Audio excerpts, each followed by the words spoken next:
రాజీ, రాజీ, ఒక్కసారి దీనిలో ఏముందో చూడు ప్లీజ్. ఈ ఇంట్లో జరిగింది ఏమిటో తెలుసు కూడా మీరు ఇలా రావడం బాగుందా? మీరు ఇది చూడటమే ప్రధానం అనుకుంటే తప్పకుండా చూస్తాను. ఆ పెట్టెలో పుణ్యస్త్రీ ధరించవలసిన వస్తువులన్నీ ఉన్నాయి. పిన్ని మన కారణంగానే ఇల్లు విడిచి వెళ్ళిపోయిందని తెలుసు. బహుశా బాబాయ్ కూడా మన ప్రేమను తిరస్కరించవచ్చు. అయినా ఏదో ఒకనాడు ఖచ్చితంగా తెగించి చెప్పవలసిన విషయం కనుక ఆ పెట్టెలో ఉన్న వస్తువులని ధరించరా. ఇది మన వైపు ఆలోచన. అంతకన్నా కూడా ఉన్న ఒకే ఒక కొడుకును పోగొట్టుకుని దిగులుతో కుమిలిపోతున్న బాబాయ్ పిల్లల గురించి ఆలోచించవలసిన బాధ్యత కూడా మనకుంది.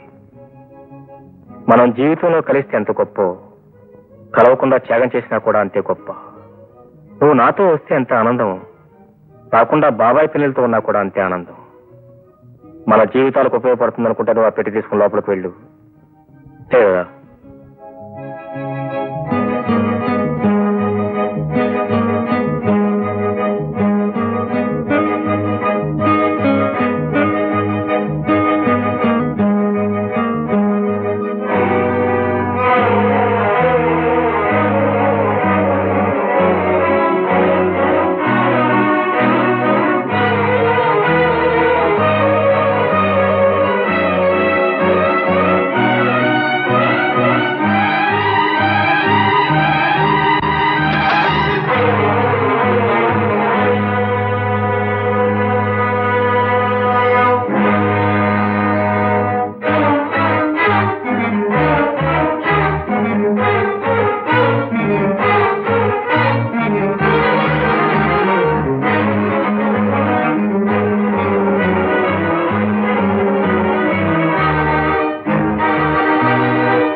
తీసుకో అమ్మా.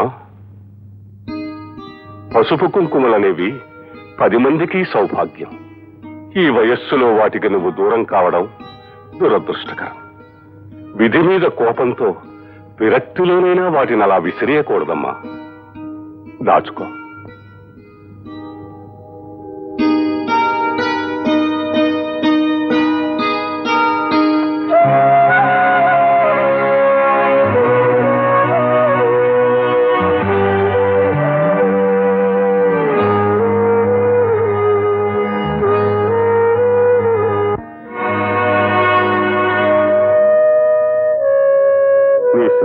భార్య అంటే మా కోడలికి మళ్ళీ పెళ్లి చేద్దామన్న ఆలోచన కలిగింది బాబు.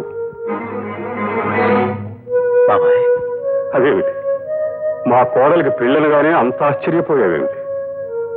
పిల్ల తల్లికి వివాహం ఏమిటనా? అసలు పిల్ల తల్లిని ఎవరు పెళ్లి చేసుకుంటారనా? చూడు శేఖర్, అందుకే ముందే చెప్పాను పెద్ద మనసుతో ఆలోచించాలని. బాబాయ్,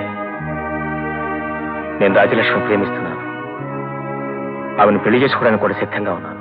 ఏమిటి? చూడు శేఖర్, మీ ఇద్దరూ పెళ్లాడదలుచుకుంటే ఊళ్ళో వాళ్ళందరూ చేసే ఎగతాళి, ఎత్తిపొడుగు మాటలు విని తట్టుకోగలిగిన గుండె ధైర్యం మీకుంటే ఈ పెళ్లికి నాకేం అభ్యంతరం లేదు. ఆ మాటకొస్తే ఆమెను పెళ్లి చేసుకోమని అడుగుదామని నేను ఇక్కడికి వచ్చాను. బాబాయ్,